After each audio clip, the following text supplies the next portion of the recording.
Hello students. इस video में हम बिल्ड ट्रिब्यूट पेज वाला प्रोजेक्ट करेंगे, जो कि बेसिकली सर्टिफिकेट प्रोजेक्ट है आपका रिस्पॉन्सिव वेब डिज़ाइन के सर्टिफिकेट के लिए, जो कि पहला सर्टिफिकेट है फ्री कोड कैम का।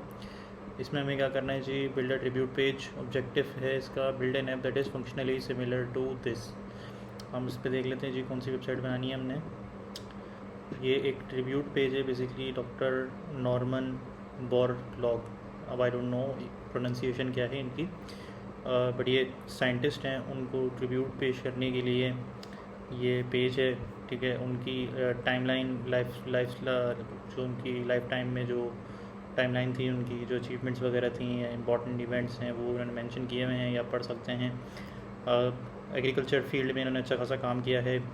एग्रीकल्चर यील्ड को बढ़ाने के लिए उन्होंने अच्छा खासे कोई रिसर्च वर्क किए हैं। तो बेसिकली अच्छा खासा इन्होंने ग्रोथ मतलब आर्टिफिशियली ग्रोथ को एक्सपोनेंशियली बढ़ाने के लिए इनकी अच्छी खासी कंट्रीब्यूशन है। तो अफ्रीका में और इंडिया में हाई पॉपुलेटेड एरियाज़ जो हैं वहाँ पे इन्होंने अच्छी सर्विसेज दी हैं। तो ये इंडियन प्राइम मिनिस्टर ने भी उनको एक ट्रिब्यूट पेश किया था। अच्छा, अब ये हमें बनाना है लुक सिंपल HTML CSS से बनाना है हमें बेसिक रिस्पॉन्सिव वेब डिज़ाइन में। ये सेकंड प्रोजेक्ट है अगर अपडेटेड जो इनका करिकुलम है उसमें। अच्छा, हम स्टार्ट करते हैं। मैं इसे लोकली बनाऊंगा, ठीक है जी, और एंड में आके हम उसको कोड को वहाँ पेस्ट कर देंगे अपने टेस्ट केसेस को, जो यहाँ पे इन्होंने क्रोम पे हम आए थे, जो यहाँ पे इन्होंने यूज़र स्टोरीज दी हुई हैं, ये भी हम देख लेंगे, हम वेरीफाई कर लेंगे सारी बना ली हैं। उसके बाद हम यहाँ कोड डालने के बाद इंडेक्स और HTML में हम अपना HTML रख देंगे और स्टाइल्स और CSS में अपना स्टाइल रख देंगे। ठीक है, ये यहाँ से आप टॉगल कर सकते हैं इन फाइल्स को। ठीक है जी, तो उसके बाद हम चेक कर लेंगे कि भाई ये जो टेस्ट केसेस हैं, फिर हम रन करके देख लेंगे हमारे टेस्ट केसेस क्लियर होते हैं नहीं होते हैं। जो नहीं हो रहे होंगे वो हम क्लियर बाद में कर लेंगे। ठीक है जी, पहले हम टारगेट करेंगे कि हम अभी इसी का रेप्लिका बनाने की कोशिश करेंगे। ठीक है जी, डॉक्टर नॉर्मन बोरलॉग का। अच्छा, इसके लिए मैंने VS कोड के ऊपर एक डायरेक्टरी फोल्डर मैंने बना लिया है, ओपन कर लिया VS कोड में। यहाँ मैं एक फ़ाइल बना लेता हूँ जी, index.html। ठीक है जी, और यहाँ पे मैं HTML लिखूँगा। मेरे पास जो HTML:5 वाला ऑप्शन आता है, ये मेरा एक स्निपेट बॉयलर प्लेट कोड यहाँ पे लिखा आता है, तो वो मैं बना लूँगा। ठीक है जी, और इसका मैं टाइटल रख देता हूँ जी, doctor Norman Borlaug tribute page. ठीक है जी, और देखें बोरलॉग की स्पेलिंग में सही कर दूँ, ट्रिब्यूट पेज। और यहाँ पे मैं ये हेडिंग जो है ये एज इट इज़ कॉपी कर लेता हूँ, और हम इसको स्पेस आ गई है, इसको ठीक कर लेते हैं।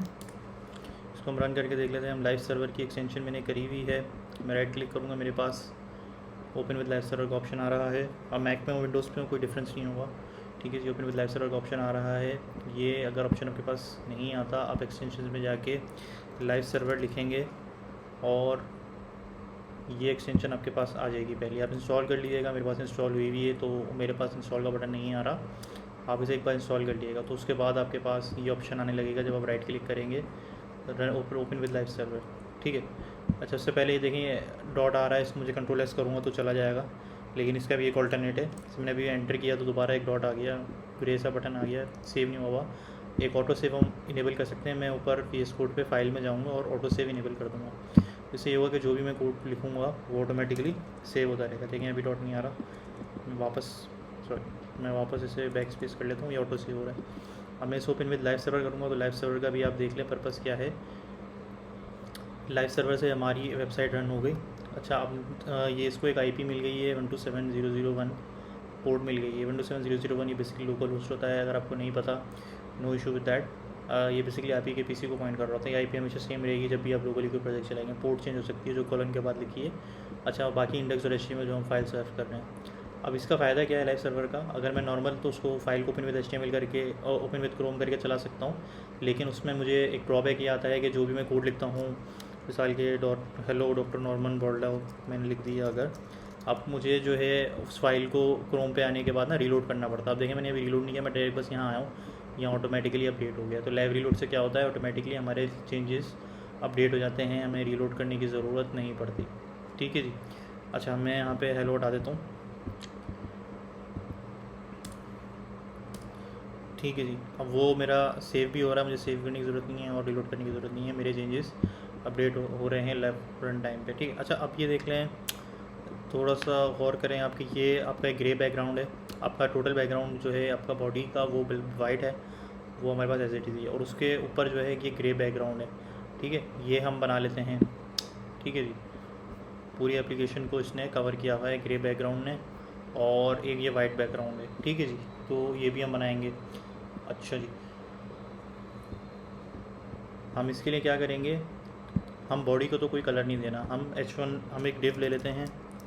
ठीक है जी, और हम अपना इसको ले जाते हैं जी डिव में, सही है, और इस डिव को हम देंगे एक आईडी दे देते हैं, कंटेंट कंटेनर कह लें। ठीक है जी। अब इस कंटेनर का हमें कलर देना है, तो मैं स्टाइल्स दूंगा। स्टाइल्स के लिए मुझे CSS की फ़ाइल चाहिए होगी, वो मैं बना लेता हूँ, styles.css। ठीक है जी। अब मैंने जो बनाया था वो था कंटेनर, उसे मैं बैकग्राउंड कलर देता हूँ जी ग्रे। ठीक है जी। अब मैं यहाँ आऊँगा और ये ग्रे कलर तो अभी अप्लाई नहीं होगा क्योंकि मुझे CSS को लिंक कराना पड़ेगा, तो मैं इसको लिंक करा देता हूँ।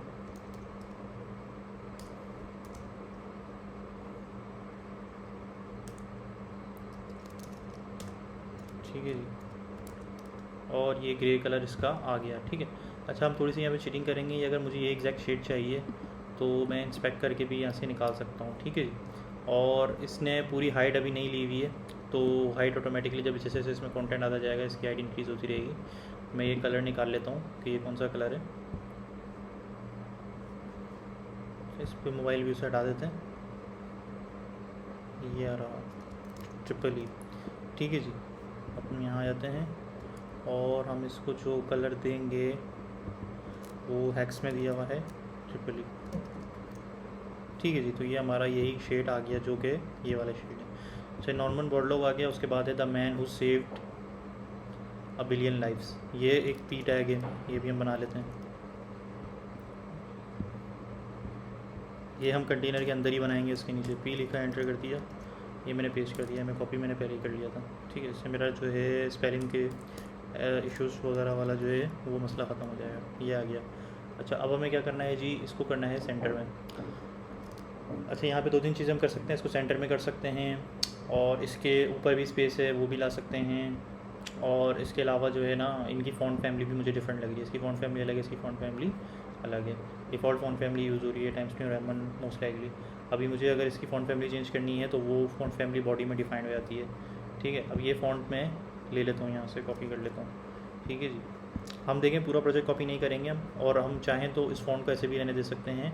अगर हम पूरा प्रोजेक्ट ही कॉपी कर लिया तो वो पर्पस फेल हो जाएगा प्रोजेक्ट बनाने का। हम लेकिन एसेट्स कह सकते हैं, हम वो कॉपी कर सकते हैं हम इंडिविजुअली, लेकिन हम लॉजिक जो है हम अपनी यूज़ करेंगे। ठीक है जी।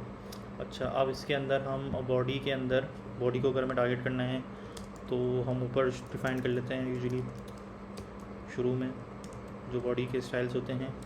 इसमें हमें क्या डिफाइन करना है जी, फ़ॉन्ट फैमिली, ये मैं कर लिया और ये कर दिया पेस्ट। अब हमारा ये जो है ये अपडेट हो गया फ़ॉन्ट फैमिली। अब इसको हमें सेंटर में भी लेकर आना है। ठीक है जी। और खैर इसके पैडिंग ऊपर जो स्पेसिंग है वो हम कैसे ला सकते हैं, पैडिंग के थ्रू ला सकते हैं। अगर हमें इस डिव जो ग्रे डिव है इसके ऊपर स्पेस चाहिए और कंटेंट के और इसके बॉर्डर के बीच में स्पेस चाहिए, तो हम क्या करेंगे जी, पैडिंग यूज़ करेंगे। पैडिंग टॉप हम यूज़ कर लेते हैं अभी, अगर हमें सिर्फ टॉप से चाहिए तो हमारे पास जो है कंटेनर है, इसको मैं पैडिंग टॉप दे देता हूँ। हम अपने अंदाजे से फॉर एग्ज़ाम्पल 20 px देते हैं, फिर हम बढ़ा लेंगे, ज़रूरत पड़ेगी तो कम कर लेंगे। ठीक है ना, लुक्स फाइन, हम अभी ऐसे ही जाने देते हैं। और अब हमें क्या करना है, हम इसको सेंटर कर लेते हैं। ठीक है, अब हमें इसको सेंटर करना है। सेंटर कैसे होंगे जी ये, और अगर मैं ये करूँ कि अगर देखूँ मैं पूरे कंटेनर को ही सेंटर दे सकता हूँ, वो भी हम कर सकते हैं, लेकिन इंडिविजुअली हम ये करते हैं कि जो हमारे पास H1 और P है, H1 और P इन्हें मैं टारगेट करूँगा। अब मेरे उसमें जो है और भी H1 और P हो सकते हैं। ठीक है, तो मैं दूसरा तरीका भी कर सकता हूँ, चलें अभी इस मेथड से ही हम कर लेते हैं, वरना दूसरा तरीका भी ये कर सकते हैं। पहले चले अभी हम ये लिख लेते हैं H1 कंटेनर P, इसको मैं दे देता हूँ जी टेक्स्ट अलाइन सेंटर। हम इस पर आते हैं, ये हमारे सेंटर में आ गया, ठीक है। अच्छा, इससे ये होगा कि अगर पेज में आगे भी कहीं H1 यूज़ हुआ है, P यूज़ हुआ ना, तो ये अप्लाई हो जाएगी। देखें H1 तो होगा नहीं, हम हमेशा ख्याल रखते हैं कि H1 पेज पर एक ही हो, बाकी P जो है P मल्टीपल हो सकते हैं। तो मैं यहाँ पे एक लिख सकता हूँ जी हैश कंटेनर P। अब ये सिर्फ मेक श्योर करेगा कि जो हैश कंटेनर के अंदर P आएंगे ये उन्हीं को टारगेट करेगा, ठीक है जी। और ये भी बेसिकली मल्टीपल हो सकते हैं, तो मैं क्यों ना इसे एक आईडी दे दूँ और अपनी जान छोड़ाऊँ। सब टाइटल दे सकते हैं इसे, ठीक है। वो हमारा था, इसको हम दे देते हैं टाइटल, और इसको हम दे देते हैं सब टाइटल, ठीक है। अब मुझे इनको टारगेट करना है, तो मैं H1 कंटेनर हटा के टाइटल और सब टाइटल दे देता हूँ, ताकि वो सिर्फ इन्हीं पे लगे, ठीक है ना। हमारे UI में ये अप्लाई हो गया है, तो टाइटल सब मैंने यहाँ पे लिख दिया और टेक्स्ट अलाइन सेंटर पे लग गई, ठीक है। सिंपल आईडी से मैंने इनको ये स्टाइलिंग अप्लाई कर दी। अच्छा, उसके बाद अब देख लेते हैं, उसके बाद अब देखें आप, इमेज तो है और इमेज की भी एक बैकग्राउंड में कैद हुई हुई है, ठीक है ना, कैप बैकग्राउंड के अंदर है बेसिकली।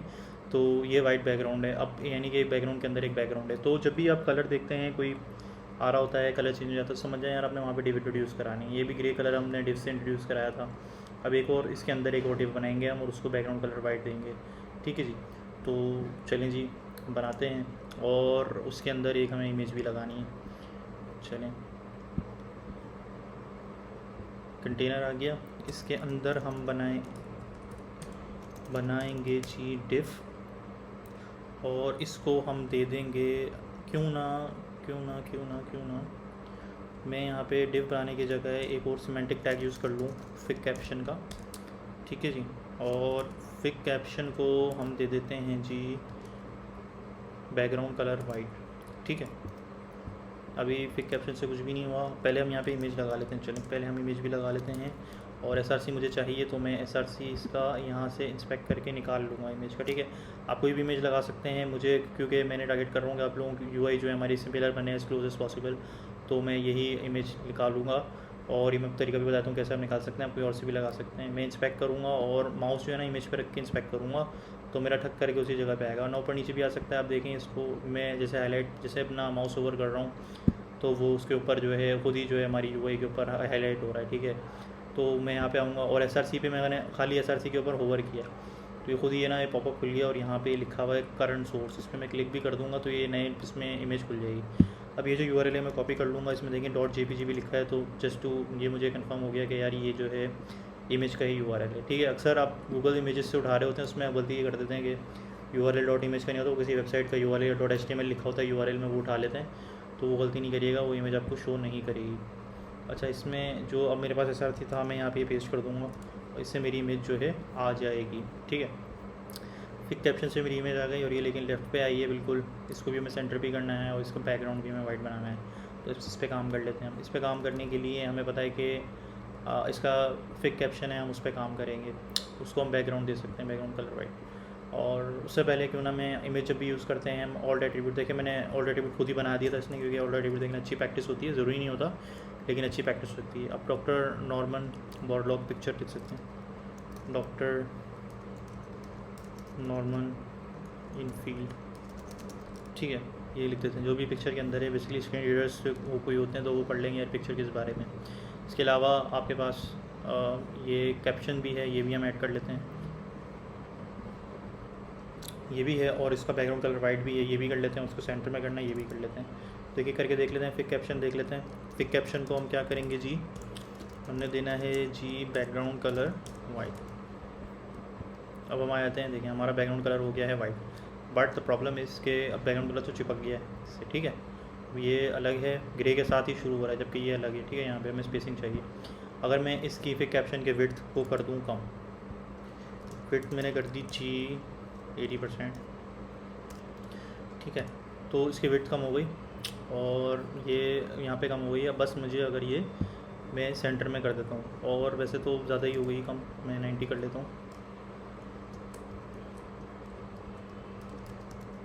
90 कर दी, ठीक है। अब ये जो विड्थ है, ये जो वाइट एरिया है ये सेंटर में आना चाहिए, और जो इमेज है वो इस वाइट एरिया के सेंटर में आनी चाहिए। ठीक है जी, दो चीज़ें हैं, दो काम है अब सेंटर में आने के लिए। पहले हम एक काम कर लेते हैं, वाइट एरिया को सेंटर में लेकर आते हैं।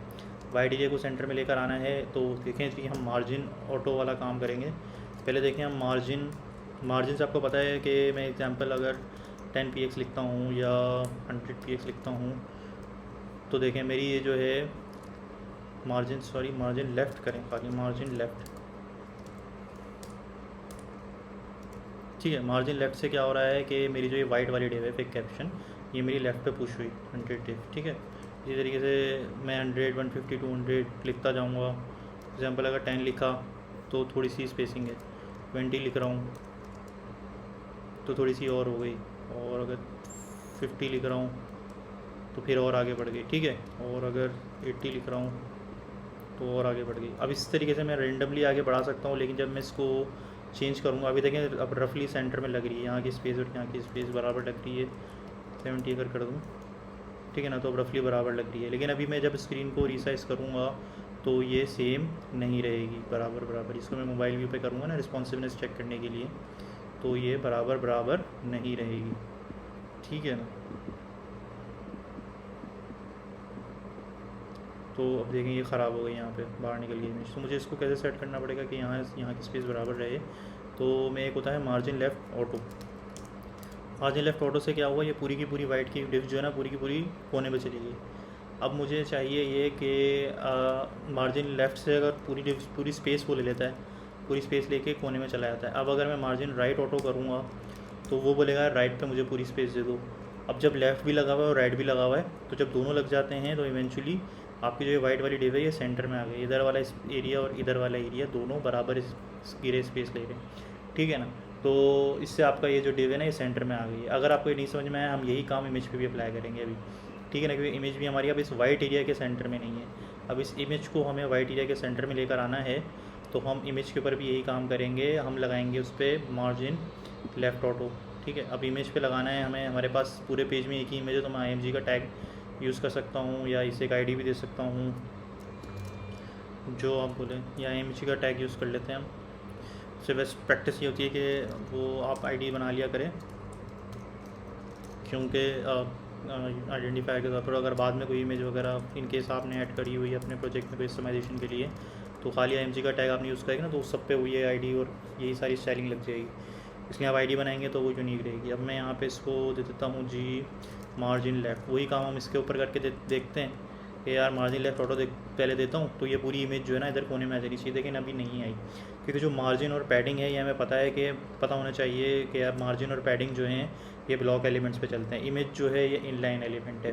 ठीक है ना, ब्लॉक और इनलाइन एलिमेंट्स क्या होते हैं जी, एक फॉर एग्जांपल अगर मैं IMG के आगे अगली लाइन में लिखता हूँ कुछ भी, ठीक है, तो वो कहाँ आ रहा है, वो उसके बराबर में ही आ रहा है। ठीक है ना, ये देख रहे हैं इमेज के बराबर में ही आ रहा है। और अगर जो हेडिंग है मेरी H1, अगर मैं H1 के बराबर में कुछ लिखता हूँ,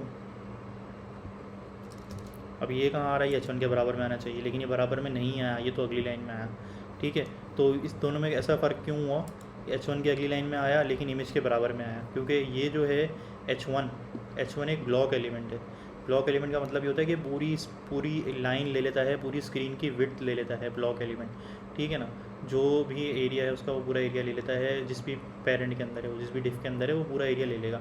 ठीक है ना, इमेज जो है वो नहीं लेगी, जहाँ ख़त्म हुई इमेज बस वहीं से जगह छोड़ दी, उसका ही कुछ लिखना है तो लिख लो। और इसी तरीके से जो आपका तो आपने अगर ये डिव और इनलाइन और ब्लॉक एलिमेंट्स का कॉन्सेप्ट होना चाहिए। एक एग्जांपल और देख लें आप, पी भी ब्लॉक एलिमेंट होता है और डिव होता है ब्लॉक एलिमेंट और स्पैन होता है इनलाइन एलिमेंट। तो डिव और स्पैन इसलिए हम यूज़ कर रहे होते हैं ब्लॉक और इनलाइन के फ़र्क की वजह से। अच्छा, अब ये हमें समझ में आ गया आपके ये इनलाइन है, तो मार्जिन और पैडिंग ना हमेशा ब्लॉक एलिमेंट पे चलते हैं। तो हम ये है कि इसको हम ज़बरदस्ती करके ब्लॉक एलिमेंट बना देंगे। ठीक है, तो वो कैसे करेंगे, एक इनलाइन एलिमेंट को ब्लॉक बनाना हो तो आप यूज़ करेंगे डिस्प्ले ब्लॉक। ठीक है, अब आपने डिस्प्ले ब्लॉक किया तो इमेज आपकी ब्लॉक एलिमेंट भी बन गई और उसके ऊपर ये मार्जिन लेफ़्ट ऑटो चल गया। मार्जिन लेफ़्ट ऑटो कमेंट कर दूंगा तो आपकी इमेज वापस आ गई। ठीक है, बस मार्जिन और मार्जिन लेफ़्ट ऑटो कमेंट कर दूंगा तो आपकी इमेज पूरी कोने में घिसक गई। अब मार्जिन लेफ़्ट ऑटो यही करता है कि यार मुझे लेफ़्ट से सारी जगह दे दो। अगर मार्जिन राइट ऑटो भी लगा दिया तो बोलेगा राइट पे भी सारी जगह दो मुझे, तो तस्वीर पूरी थोड़ी खिसकी हुई है, मार्जिन लेफ़्ट ऑटो भी लगा हुआ है, तो दोनों को बराबर जगह बांट लेंगे। तो जब वो दोनों बराबर जगह बांटेंगे तो आपकी इमेज इवेंचुअली सेंटर में आके कह लो मुआहदा हो जाएगा और ये सेंटर में आकर रुक जाएगी। ठीक है, अब इसके ऊपर, इमेज के ऊपर कोई स्पेसिंग है कि नहीं है, इमेज ऐसी है कि वो वाइट सी है, पता नहीं चल रहा, मेरे ख्याल से नहीं है स्पेसिंग। इसके बाद जो है आपकी ये कैप्शन है, ये दे देते हैं। फिगर, हमने फिगर का सिमेंटिक टैग यूज़ किया है। सिमेंटिक टैग का मतलब आपको पता ही है कि मैंडेटरी नहीं है वो टैग, आप लगाएं या नहीं लगाएं, आउटपुट को कोई फ़र्क नहीं पड़ता, लेकिन अच्छी बात है अगर आप लगा लें। ओह सॉरी, माय बैड, ये मैं फ़िगर चला रहा हूँ यहाँ पे, ये फिगर कैप्शन चला रहा हूँ, ये फ़िगर है, माय बैड, ये फिगर का टैग बनता है। सही है जी, हमारी यूआई पे कोई फ़र्क नहीं पड़ा। और ये मेरी जो बैकग्राउंड वाला वाइट है वो ये चला गया, उसे चला गया क्योंकि ये मैंने फिग कैप्शन पे लगाया, माय बैड सॉरी। ये हमारा फिगर आएगा यहाँ पे। सही है जी, अब ये फिगर आया है यहाँ पे, और हमें क्या करना है जी, अब हमें फिग कैप्शन ऐड करनी है। फिग कैप्शन ये एरिया है, ठीक है जी, फिग कैप्शन ये एरिया है, तो मैं यहाँ पे लूँगा फिग कैप्शन, ठीक है जी, और यहाँ पे मैं इसको कर दूँगा पेस्ट, इस वाली लाइन को, और अब बैक स्पेस कर दें, ये आपका ताकि एक लाइन में चला जाए,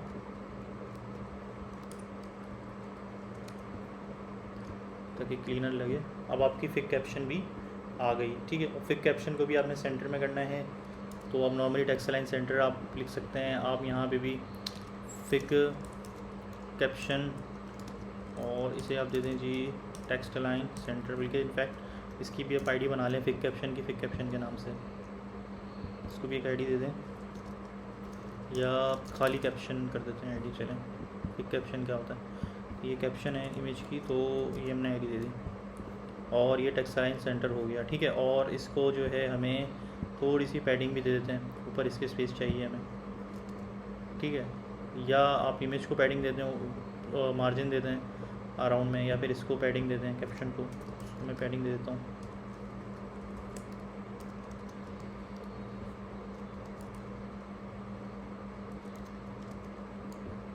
तो ये आपका थोड़ा सा ऊपर स्पेस आ गई है, ठीक है। पैडिंग टॉप करते हैं, खाली नीचे भी स्पेस बढ़ा रहा है वो, खाली से पैडिंग टॉप कर देते हैं। सही है जी। अच्छा, अब इसके बाद हमें क्या करना है, अब हमारे पास वाइट एरिया आ गया, पीछे ग्रे आ गया, हेडिंग आ गई, ये आ गया। अब हमारे पास नॉर्मल यूएल वाली चीज़ रह गई है। अब हम पहले ये बना लेते हैं टाइटल। अब ये H2 हम दे देते हैं, नेक्स्ट हेडिंग आई है, टाइटल आया है तो एक हेडिंग आई है, तो हम इसके लिए H2 यूज़ करते हैं। H1 एक ही होता है एक पेज में, अच्छी बात ये होती है, ठीक है ना। ज़्यादा बना सकते हैं आप, लेकिन बेस्ट प्रैक्टिस ये है कि आप एक ही बनाएं। हम कंटेनर के अंदर ही रहेंगे, ये हमारा मेन है। अच्छा, यहाँ पे एक और चीज़ हम कर सकते हैं वैसे, और वो ये कि जो मैंने डिव बनाई हुई है कंटेनर वाली, ये बेसिकली अगर पूरा मेन ये हमारा पूरा बॉडी का मेन कंटेंट है ना, तो इसके लिए हमारा एक और सिमेंटिक टैग होता है, जिसको हम कहते हैं मेन, ठीक है ना। क्यों ना मैं वो यूज़ कर लूँ, ठीक है। कंट्रोल डी दबाया मैंने, तो ये और ये डिव दोनों सेलेक्ट होगा। दोबारा देखें, मैं अगर खाली डिव पे, मैंने डिव को सिलेक्ट किया और मैंने कंट्रोल डी दबाऊंगा तो दूसरी डिव भी सिलेक्ट होगी, और इसको मैं लिख दूँगा मेन, तो इसने दोनों जगह एक साथ लिख दिया मेन, ठीक है। और इसको मेरा सिमेंटिक टैग ही हो गया। अब मेरे कोई आउटपुट में फ़र्क नहीं आया, सब कुछ सेम है, all good.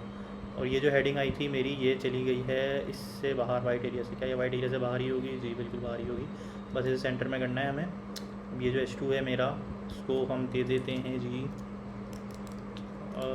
ID is equal to heading 2, और हम इसे दे देते हैं जी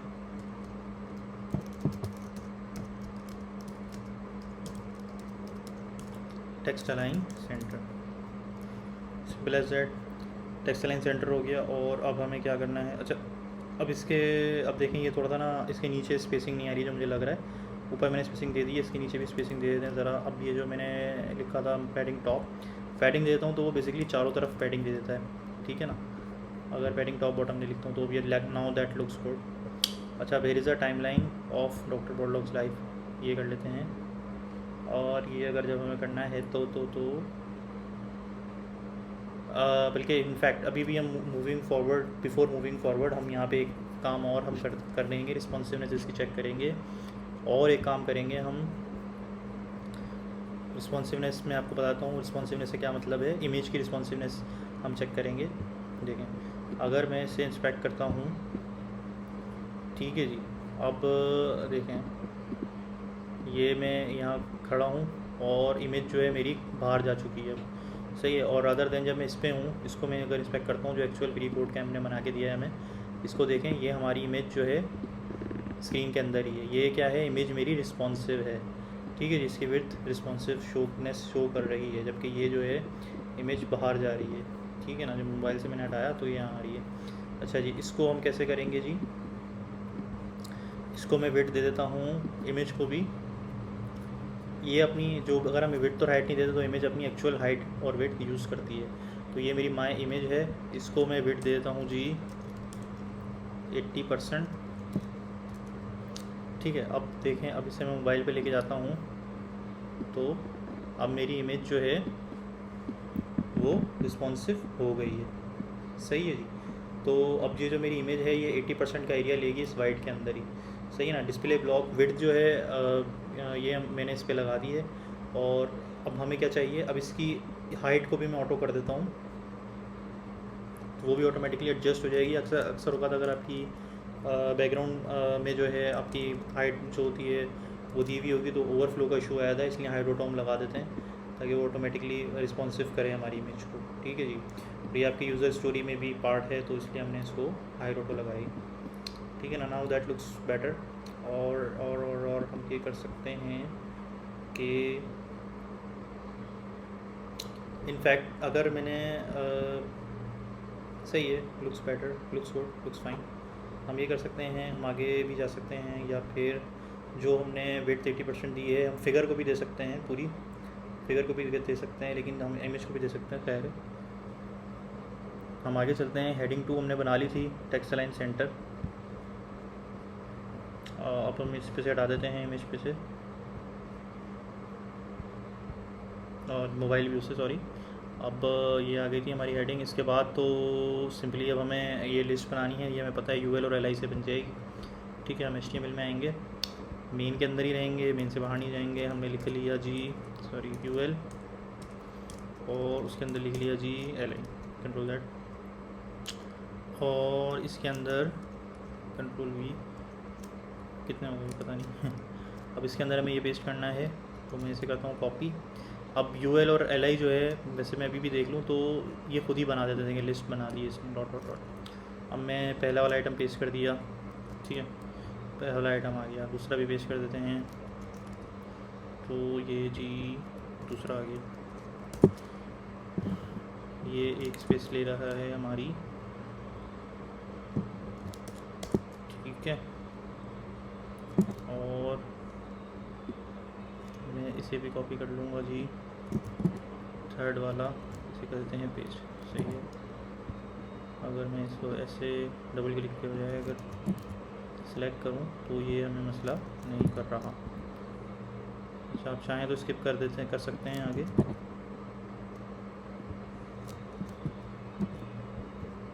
और मैं सारे पॉइंट नहीं लूँगा, मैं बस यहाँ पे इसे करता हूँ कंप्लीट।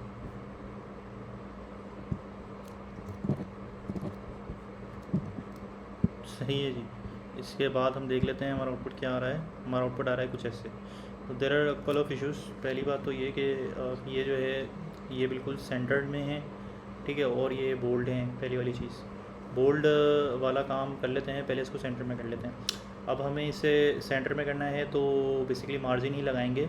अब हमें एक और हम देखेंगे, margin left auto right auto से हम सेंटर करेंगे, लेकिन उससे पहले अब एक और चीज़ हमें करनी पड़ेगी कि वो ये हो कि इसकी विड्थ भी कम करनी पड़ेगी। बेसिकली इसकी विड्थ देखें आप, इसकी विड्थ कितनी, इसकी विड्थ कम है बेसिकली, और ये सेंटर्ड में। तो ये आपने कैस करना है, ये अपने बेसिकली आप देख सकते हैं, तो ये आपने इम्प्लीमेंट करनी है चीज़। तो हम जो यूएल है इसको हम देख सकते हैं, इसको हम दे सकते हैं विड्थ।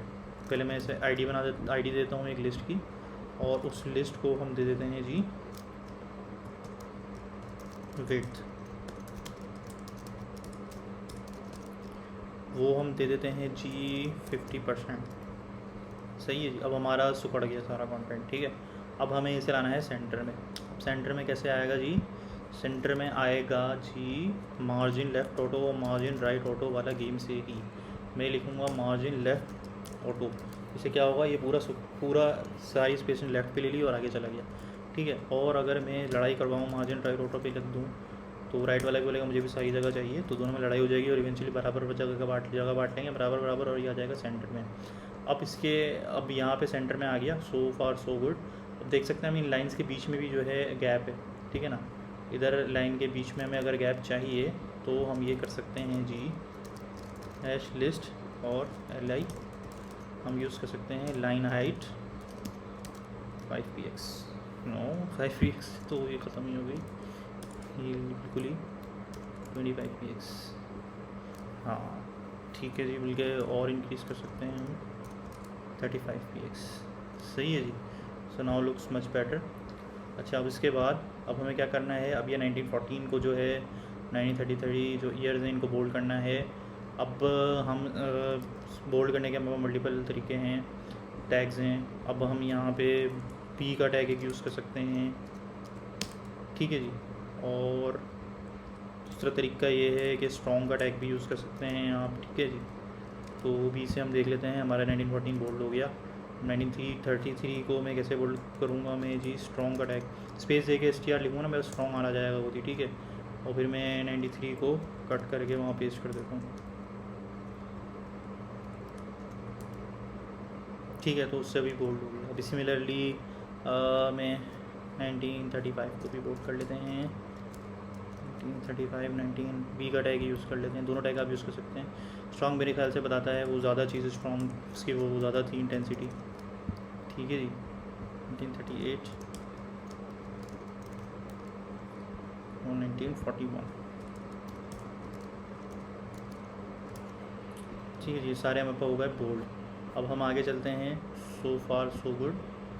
आगे आगे अगर हमें चलना है, अच्छा here the time now doctor Borlaug's life में भी मैं देख रहा हूँ कि ऊपर नीचे इसकी स्पेसिंग है, वो अगर मुझे बढ़ानी है तो इसको मैं पैडिंग दे सकता हूँ।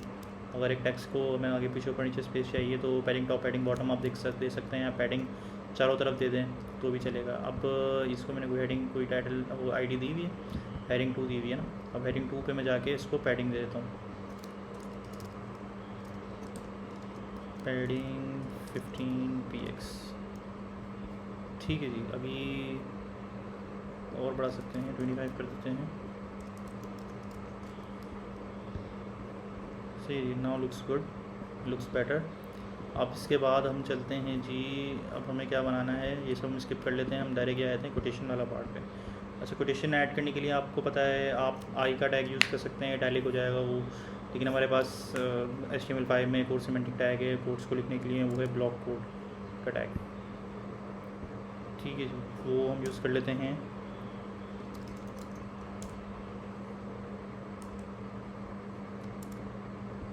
और ये हमारे पास आ गई जी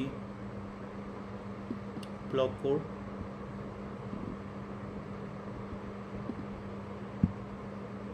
इसको मैं कर लेता हूँ जी कॉपी।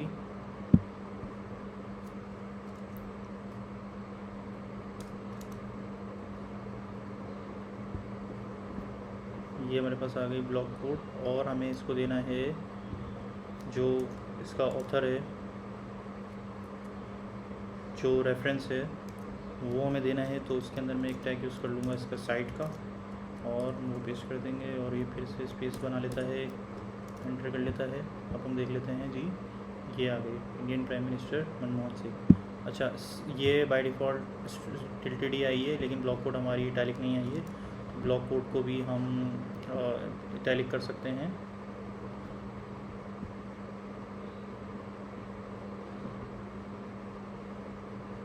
इसको हम ID दे देते हैं रूट, ठीक है जी। यहाँ हम आते हैं,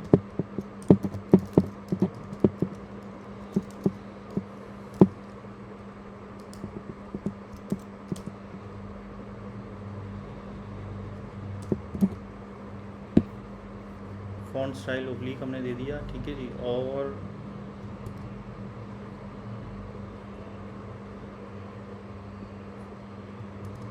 सही है। और हम इसको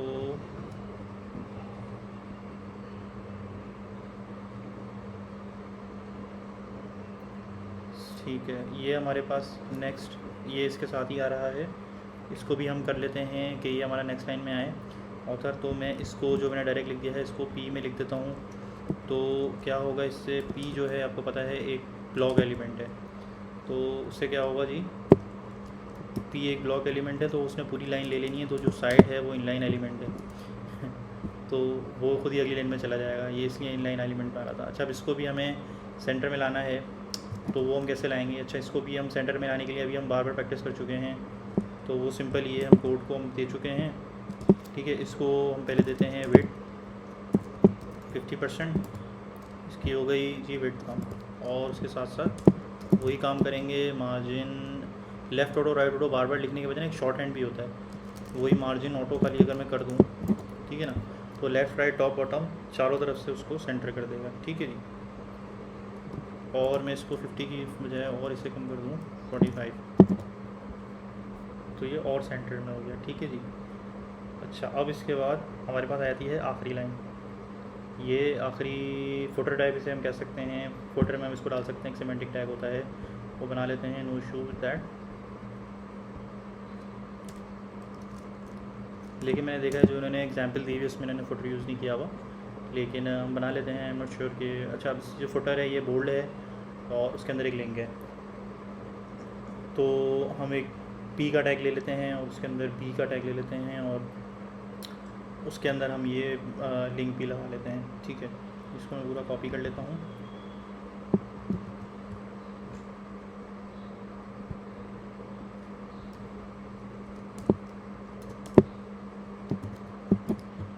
ये हमने पी का टैग ले लिया और बी का टैग ले लिया, और ये लाइन आ गई हमारे पास विकिपीडिया एंट्री वाली। इसको जल्दी से हम जो है फुटर को भी सेंटर में कर लेते हैं। फुटर हमारे पास, फुटर को आईडी देने की ज़रूरत नहीं है, फुटर डायरेक्ट लिख सकते हैं अगर मुझे पूरे फुटर पे काम करना है, क्योंकि वो एक ही फुटर होगा। इसको भी मैं दूंगा जी विड्थ 70% एंड मार्जिन ऑटो, ठीक है जी। तो ये मेरा 70, इसको भी हम देंगे 50%, तो ये हमारा अब looks like it is in centre. और विकिपीडिया एंट्री जो है, ये हमारी जो लाइन है, इसको हमें लिंक बनाना है। अच्छा, ये हमारा बहुत ही स्मॉल दिख रहा है और ये बड़ा लार्ज है, सही है। हम इसका फॉन्ट साइज़ भी इंक्रीज़ कर सकते हैं, और विकिपीडिया एंट्री वाली चीज़ जो है इसको भी ठीक कर सकते हैं। चलें, इसको फॉन्ट साइज़ बढ़ा लेते हैं। फॉन्ट साइज़ आपको पता है डिफ़ॉल्ट होता है 16, तो मुझे उसको 16 से बढ़ा के देखना पड़ेगा। 20 px करते हैं, सही है। और इसकी विड्थ थोड़ी बना लेते हैं, 70 px कर लेते हैं ताकि ज़्यादा जगह ले, ठीक है। विकिपीडिया एंट्री, और विकिपीडिया एंट्री को हमें लिंक बनाना है, तो उस लिंक पे कौन सा, किस जगह पे वो पॉइंट करेगा वो मैं ले लेता हूँ। ये href को पॉइंट करेगा वो, तो क्लिक ही हो गया। चलें, इसको कॉपी कर लेते हैं विकिपीडिया के लिंक को और इसे बंद कर लेते हैं। तो अमेरिकन फिल्म्स का हिट विलन लग रहा है वैसे, हॉलीवुड फिल्म्स का। अच्छा, अब यहाँ पर आ जाते हैं हम। विकिपीडिया लिंक को अगर हमें बनाना है जी एक एंकर लिंक, तो मैं href के अंदर ही अपना लिंक पेस्ट कर दिया, और जिसको हमने लिंक बनाना है वो हमारे ए के ओपनिंग और क्लोजिंग टैग्स के बीच में वो हम लिख देंगे जी, ठीक है जी। इसको मैं करता हूँ कट, यहाँ मैं करूँगा पेस्ट, तो ये हमारा विकिपीडिया एंट्री बना हुआ आ गया, सही है जी। अच्छा, और हमने क्या करना है जी, सही है। अच्छा,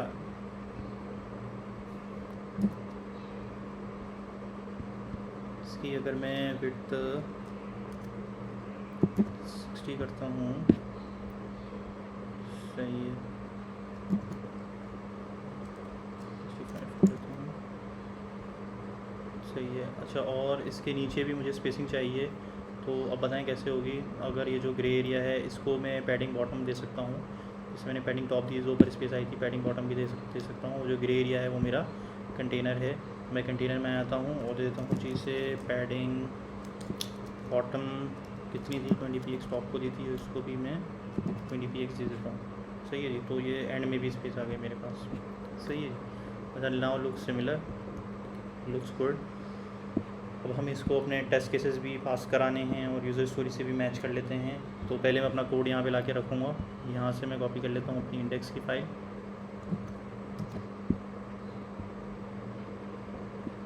ये मैं index.html में इंडेक्स की फ़ाइल पेस्ट करूँगा, और ये हमारा आउटपुट रेंडर भी हो गया लेकिन बगैर CSS के ऊपर। अब स्टाइल्स और CSS में मैं अपनी स्टाइल पेश करूँगा। पहले इंडेक्स को ज़रा हटा देता हूँ, तो ये स्टाइल की फाइल ओपन हुई हुई है। अब स्टाइल्स में मैं आऊँगा और इसे Ctrl+A Ctrl+C Ctrl+V, ठीक है जी। तो अब हमारा ये आउटपुट रेंडर हो गया, सही है जी। अच्छा, अब हम ये करें कि रन करके हम देखें इसे कि हमारे टेस्ट केसेस कितने क्लियर हो रहे हैं। पहले तो रन कर लेते हैं, वैसे काफ़ी सारे फेल होंगे, हमें सारी फेल होंगे। अभी हमें जो है एक एक करके हम इन्हें पास करा लेते हैं। You should have a main element with an ID of main. जो मेन एलिमेंट है उसकी आईडी हमें रखनी है मेन, ठीक है। क्या हमने मेन एलिमेंट बनाया है, हम इसे डायरेक्ट यहीं पे अपडेट कर लेते हैं, ठीक है। थोड़ा सा ये कंजेस्टेड हो जाता है, अगर हम प्रीव्यू भी हटा दें तो ठीक है। हमारा ये मेन एलिमेंट है with an ID of main. हमने कंटेनर रखी थी, हमें यहाँ पे मेन करना पड़ेगा। अगर हम यहाँ मेन कर रहे हैं तो स्टाइल में भी कंटेनर को हमें करना पड़ेगा जी मेन, ठीक है जी। तो बस ये अब आपने देखना है कि अगर कंटेनर कहीं और भी लिखा होगा तो आपको उसे मेन करना पड़ेगा। अब रन करके देखें जी, पहला ये टेस्ट केस क्लियर हो गया। अब ये क्रॉस आ रहा है, your image div image and image caption should all descendants of main. अच्छा, अब इसका ये मतलब हो गया कि ऊपर यूज़र स्टोरीज़ में पहले हम देख लेते हैं, यूज़र स्टोरीज़ को क्लियर कर लेते हैं। इन्होंने जिस चीज़ को जो आईडी बोली थी वो हम लगा लेते हैं पहले। Your tribute page should have a main element with a corresponding ID of main. तो ट्रिब्यूट पेज के अंदर मेन एलिमेंट होना चाहिए, आईडी मेन चाहिए, कर लिया। You should see an element with an ID of title which contain the string that describes that this title. अब ये हमने आईडी टाइटल रखना है। HTML में आते हैं जी, जो ये हमने टाइटल जो हमने हेडिंग बनाई थी उसको हमने टाइटल दिया था, जी दिया था, ठीक है। आगे बढ़ा, you should see either a figure or div element with an ID of image div. Figure या इमेज एलिमेंट जो है इसको आईडी होनी चाहिए इमेज डिव की। हमने फिगर बनाया है, इसको हम आईडी दे देते हैं इमेज डिव की, ठीक है जी। अब within the image div element you should see an image element with an corresponding ID image.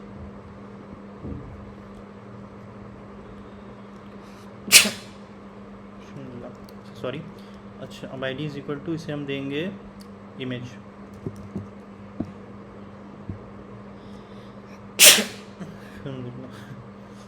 Sorry again. अच्छा, अब इसको हमें देना है, अब माई इमेज जो था इसको हमने चेंज किया है तो हमें इसको भी चेंज करना पड़ेगा, ठीक है जी। और एक नज़र मार लें, माई इमेज हम कहीं और तो यूज़ नहीं कर रहे हैं, नहीं यूज़ कर रहे, ठीक है। प्रीव्यू देख लेते हैं हमारा सही आ रहा है, उन दोनों चीज़ों को हटा दें, हाँ सही आ रहा है अभी तक, ठीक है। अच्छा, अब अगला हमारा यूज़र स्टोरी क्या थी, ठीक है। Within the image div element you should see an element corresponding image caption that contains textual content this shown in image div. हमें एक इमेज कैप्शन वाली डिव भी चाहिए, ठीक है जी। अब इस फिक कैप्शन थी, इसको हमने खाली कैप्शन दी थी, इसे हम देते हैं इमेज कैप्शन। हम दोबारा आते हैं style.css में, हमारी जो कैप्शन है उसको हमें करना है img कैप्शन,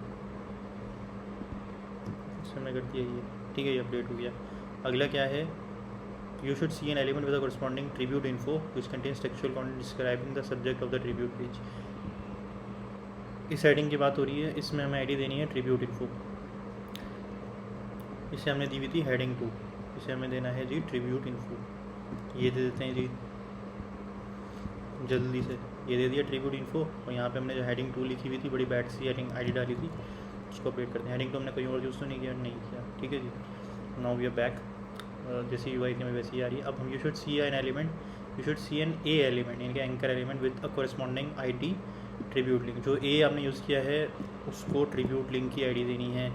ये लिंक जो हमने यूज़ किया था, एक ही लिंक है विकिपीडिया एंट्री वाला, इसको आपने आईडी भी देनी है। आईडी तो क्या आईडी है जी, ट्रिब्यूट लिंक, ठीक है जी, दे दिया। And you must give your element an attribute of target and set it underscore for your link to open in a new tab. New tab में ओपन करना है टारगेट ब्लैंक से। अभी जो मैंने यहाँ पे दिया है, मैं इसको क्लिक करूँगा, क्या न्यू पेज में ओपन होगा या उसी पेज में, या उसी पेज में ओपन हो रहा है, ठीक है। अगर मुझे इसे न्यू पेज में ओपन कराना है तो मैं दूंगा target is equal to blank, ठीक है ना। जब जैसे कि यहाँ पे हो रहा है, इसमें जब विकिपीडिया का पेज खुला था तो वो नए टैब में ओपन हुआ था, सही है। अगर ये मुझे करना है तो मैं दूंगा target is equal to blank. अब जो मैं ओपनिंग टैग के अंदर ही रह के लिख देता हूँ जी target is equal to underscore blank, ठीक है जी। उसके बाद your image should use max width and height properties to resize responsibly relative to the width of its parent element without exceeding its original size।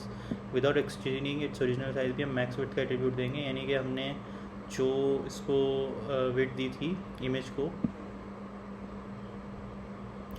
Width हमने दी हुई 80% और इसको हम मैक्स विड्थ भी दे देंगे। बेसिकली वो कंटेनर का 80% लेती रहेगी, जैसे इंक्रीज़ करते रहेंगे तो इमेज इंक्रीज़ करती रहती है हमारी, ठीक है ना। लेकिन जैसे कि यहाँ पे इमेज इंक्रीज़ करेगी ना, उसको इतना इंक्रीज़ नहीं करेंगे कि वो अपनी एक्चुअल विड्थ से इंक्रीज़ कर जाए। इसके लिए हम एट्रीब्यूट यूज़ कर सकते हैं मैक्स विड्थ। तो उससे ये होगा कि 100% ये कि उसकी अपनी एक्चुअल विड्थ है इमेज की, उससे ज़्यादा इंक्रीज़ ना करो, वरना वो इमेज पिक्सेलेट होना शुरू हो जाएगी, ब्लर्ड होना शुरू हो जाएगी, बेसिकली ख़राब होना, पिक्सेलेट होना ख़राब होना शुरू कर देती है। इसलिए मैक्स विड्थ का एट्रीब्यूट यूज़ किया जाता है, ठीक है ना। अच्छा, उसके बाद क्या, your image element should be centred within its parent element, ठीक है, वो पेरेंट एलिमेंट के सेंटर में है। Fulfil the user stories and pass of the test below to complete this project. हमने जो है यूज़र स्टोरीज फुलफिल करनी है। बी शोर टू ऐड लिंक रेल, ये भी ऐड कर दिया है। अब फ्रेंड टेस्ट रन करके देखते हैं और देखते हैं कि कितने हमारे टेस्ट केसेस क्लियर हुए।